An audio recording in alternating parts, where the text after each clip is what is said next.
Bonjour et bienvenue. Tu écoutes le podcast Les Afterwork de Lorena, le podcast qui t'accompagne en sortant du boulot. Lorena, c'est moi, et je suis Community Manager interne. Et je vais te partager mon expérience dans ce domaine. Welcome!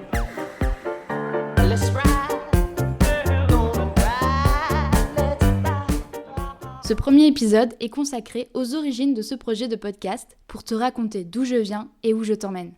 Je ne sais pas si tu as remarqué, mais on parle peu, voire pas du tout, des campagnes de communication interne. On observe quelques articles sur Google, vite fait une émission de podcast, mais rien de bien glorieux. Alors par contre, la dernière pub de Coca-Cola au Super Bowl ou encore Boursorama qui se paie Brad Pitt pour sa pub télé, ça, on ne peut pas le rater.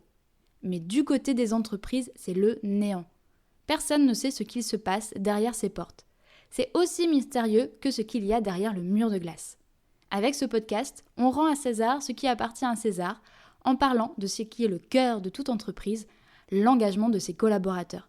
Et notamment à travers un moyen qu'est le réseau social de l'entreprise, en gros le Facebook interne quoi.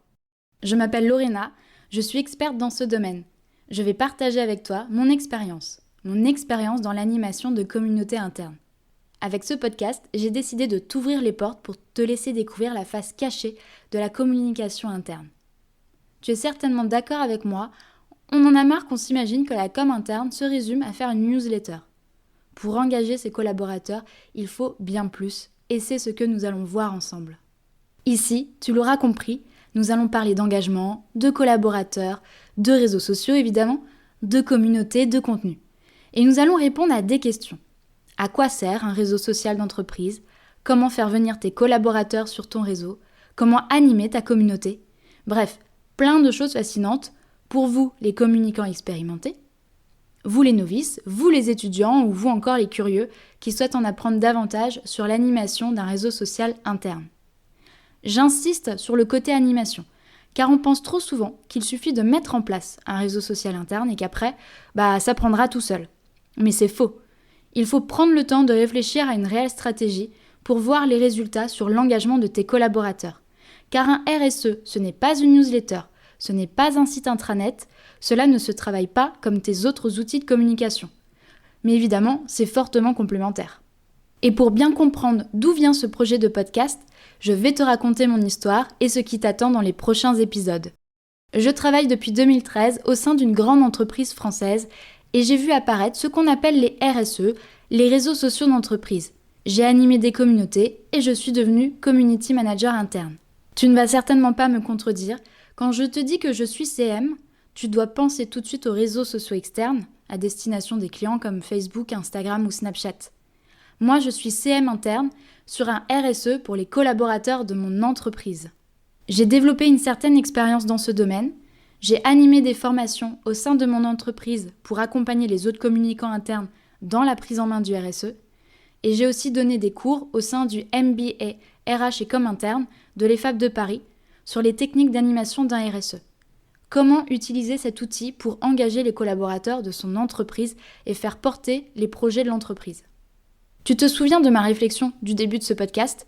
C'est en donnant les cours à l'EFAP de Paris qu'elle voit le jour. J'ai aussi remarqué qu'il y avait très peu de supports sur comment animer un RSE, les règles pour faire venir tes collaborateurs et faire vivre ta communauté. Sur la partie technique, oui, bien sûr, il y a de la documentation, mais sur l'animation spécifique d'un réseau interne, non. La conclusion de ma réflexion a été de partager mon expérience et le podcast m'a semblé être un bon moyen pour cela. Je te donne alors les ingrédients d'une recette, à toi de l'adapter. Pour réaliser ce podcast, je suis allée à la rencontre d'autres experts du domaine. Ce podcast est découpé en 2 saisons. La première saison est centrée sur la découverte, les différents types de RSE, concevoir sa stratégie dite conversationnelle pour créer des échanges entre les collaborateurs. Les outils pratico-pratiques pour ton planning de publication, ta charte édito et plein de choses encore. Avec la deuxième saison, on pousse l'approfondissement en parlant de contenu engageant, comment en créer et avec quels outils. Quel est le rôle du CM, les do's et les don'ts à suivre? Et en parlant de professionnels, petite dédicace à Laetitia, Anne-Sophie, Eva et Marion qui ont suivi mes aventures de podcast et y ont fortement contribué en me soutenant. Sans elles, je ne serais pas en train de te parler. Maintenant, t'es sûrement en train de te dire Ok, elle est sympa avec son intro. Mais c'est quoi exactement un RSE? Et à quoi ça sert? On se retrouve alors au prochain épisode pour répondre ensemble à cette question. Et en attendant, n'hésite pas à me suivre sur LinkedIn. C'était les Afterwork de Lorena, le podcast qui t'accompagne en sortant du boulot. Merci pour ton écoute et on se retrouve au prochain épisode. Et n'oublie pas de t'abonner à ce podcast pour être averti de sa sortie. Salut!